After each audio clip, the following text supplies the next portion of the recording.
Welcome, friends. In today's episode, we're going to be exploring about self-compassion and the importance of being your own friend. First of all, I want to thank you all for coming back on. This is episode 2. I'm so excited. If you are watching this on YouTube, you will see that my setup and hopefully my camera is a little bit better. As I promised in the first episode, I'm going to be working on that every single time.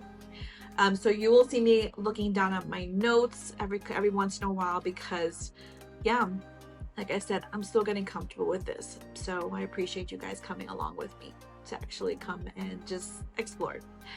But on today's episode, we are going to be talking about learning how to be your own friend. And this is something that personally I have started on this new journey in my life right now.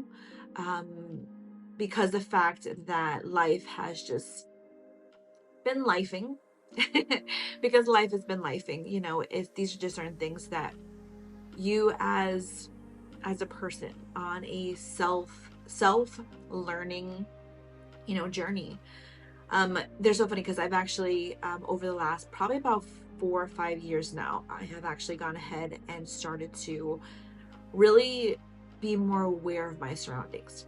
The people that I hang out with, the conversations that I'm having, the things I'm listening to, watching, all those things in general. Those are things that I've now started to pay attention to. And there are, as I stated in my first episode, there are a whole bunch of books and websites and fellow YouTubers and podcasters that I've been listening to over these last few years that have really put things into perspective. But what it comes down to, honestly, is that the number one thing you have to do is be open, being teachable, being available to do these things. Because you could read all the books, you could listen to all the podcasts, you could have a million people, including myself, tell you a whole bunch of things of what you should be doing and how you should be doing. But at the end of the day, my friends, it really is just you.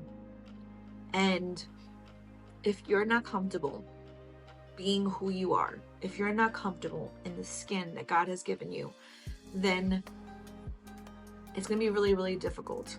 And this is something that I personally had to learn, just overall. So that's why I was really focused on having this next few episodes really starting at the beginning. So the beginning of my personal journey, beginning on a journey that many people have to start at, including my clients. When I go ahead and I start with a new client, for example, my first 1 or 2 sessions with them is honestly just getting to know the person.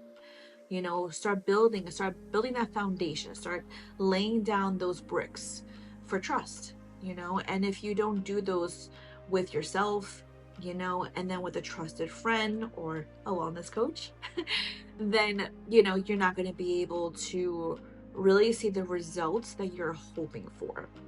So it's kind of like an overall of what I was planning on talking about today.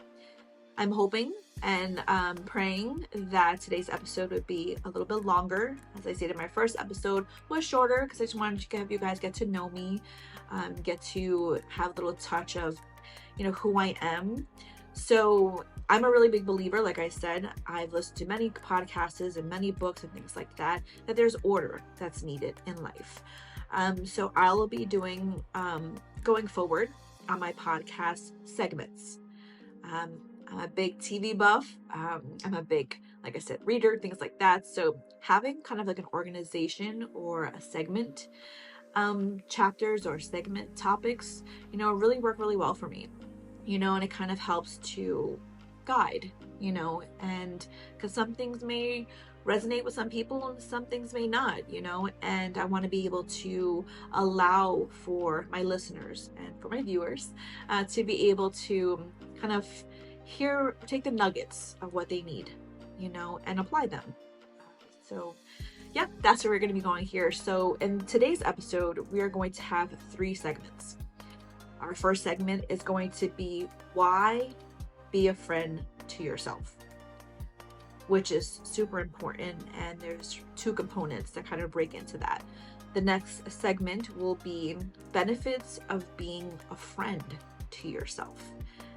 There are so many, so many. I probably won't be able to put them all in this episode, but there are so many benefits to being your own friend, that you will learn over time. And then thirdly, practical steps on befriending yourself. Because again, we can talk about it, we could write down, but if there's no action that's actually being taken, you're really not going to see the results that you're hoping for. So my goal, not only as a wellness coach to my clients, a friend to my my circle of friends, and most importantly to myself, is taking the action and applying it, like really, really applying it. That's really what is the most important, is really taking that action. So that is what we're going to be talking about today in those 3 segments. So segment 1, why be a friend to yourself? When you sit down and you take a moment and you kind of go back and you really decide to take the self-exploring journey in life, it doesn't matter your age. It doesn't matter if you are 20 years young or 40 years old. It doesn't make a difference, because everybody's timing is when it should be. As I stated in my first episode, I am a woman of faith, so I believe that everything happens with purpose and reason. And when certain things happen in your life and you have that moment, or you have the decision that you decide, okay, now is the time for me to go ahead and start living the life I want to live. Or you have that moment and you're like, things don't seem right. Things don't seem to be adding up properly. That's the time when you need to go ahead and really do a self-dive. Really take a moment and look from within. And a lot of the times you don't know where to start, and that is what a big part of me as a wellness coach I'm here for. When you are part of a church, and or whoever you believe in, but if you're part of a church, a lot of the times it is spoken on how testimony is what is used to really invite people in, to trust you. Because will you honestly trust someone who may have never walked in the same steps? Will you trust someone who has never experienced the same things that you've experienced? So those are things that a lot of the time, is necessary. That's why when I decided and I came to the realization that I really wanted to do a podcast, or realization I really want to be a wellness coach, I really had to fight my self-doubt and fight my self-criticism, which is the first topic. And self-criticism, I'm going to read it here. Self-criticism is something that we do to ourselves, and that how we are so quick to be negative towards oneself. We are quick to look in the mirror and see everything that's wrong with us. But yet when we have friends, family, your children, your husband, your wife, when you have them in your life, you're so quick to shine on the positive. But yeah, we don't do it to ourselves. And self-criticism is the first thing that you really have to kind of tackle when you're looking to get started on this journey. When you're looking to be your own friend, you need to say the things to yourself that you say to others.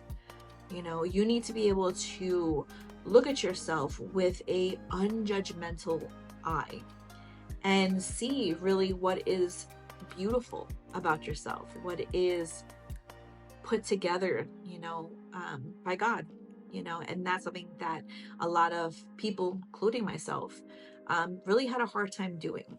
So that was the number one step that I needed to do, which was to watch how I spoke to myself.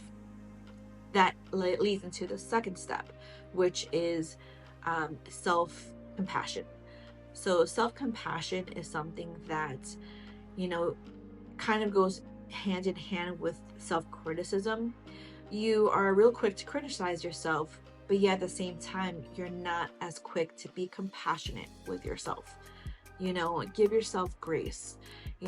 Understand that, you know, you are perfect the way you are. You are made in God's image, so you're perfect in all that you do. And unfortunately, men and women nowadays are so quick to put a person down. And in reality, when you hear that over and over again, you start to think of those negative thoughts to yourself. And that is a big, big part of starting on this journey, is by going ahead and making sure that you are showing the same compassion that you would say to others, and go ahead and be able to be kinder. Self-criticism is when you are quick to criticize everyone and anything, about yourself. And then self-compassion is something that is needed when you are going ahead and you're self-criticizing yourself so much, but yet you're not giving yourself grace. So be compassionate with yourself. Stop with the negative talk. Start building practices that's going to allow for you to be kinder to yourself. And I think that is the one thing that personally I had to do on my beginning journey of self-love, and to go ahead and make sure that that's something that I wasn't just speaking on, that I was actually putting into practice.